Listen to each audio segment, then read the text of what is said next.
Today we remember one of the most tragic moments in our nation's history. 24 years ago, terrorists attacked the world, and it changed the world forever.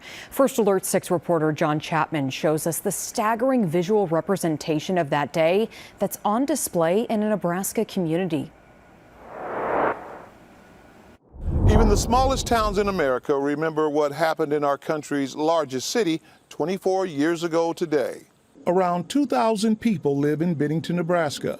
The town has a fire department of both career and volunteer firefighters.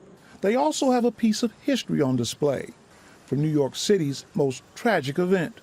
And they think it's a beam that was close to one of the elevator shafts. We don't know what tower it was, but one of the towers next to the elevator shaft is where this beam came from. This piece of one of the Twin Towers attracts people from across the country to the Bennington, Nebraska fire station. Some to honor the firefighters, others to remember that day. And they've told their story.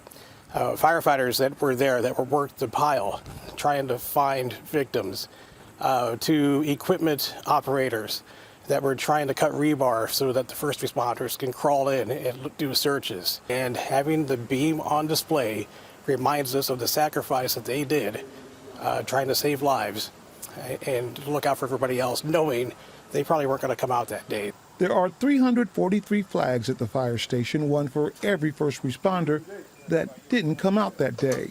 Some were very young. Some were more experienced. Like millions of others, Bennington Fire Chief Dan Mallory will never forget where he was or what he was doing that day. It was hard to believe what we were watching on TV. I remember that being one of those things that we were just all in shock. Caden Ross has been a Bennington firefighter for about a year. The 22-year-old was not alive when the towers went down. Caden learned the history of the day in grade school. And I didn't really know what to think because I was so young at the time. It was time, and Caden's police officer father who taught him how important it is to remember this day and remember those who sacrificed their lives for others. Those lessons helped shape Caden's future. He kind of led me along this path to be a public servant. So he's very patriotic, was very patriotic. The two Bennington firefighters from two different generations hope we all remember the lessons and the feelings that moved across the country from small towns to big cities after the towers fell. It was a tragedy. We remember those that lost their lives. But right now, as a country, I think we need to come together more than anything. And today's a great reminder of that. As tragic as it was, brought us all together as one country.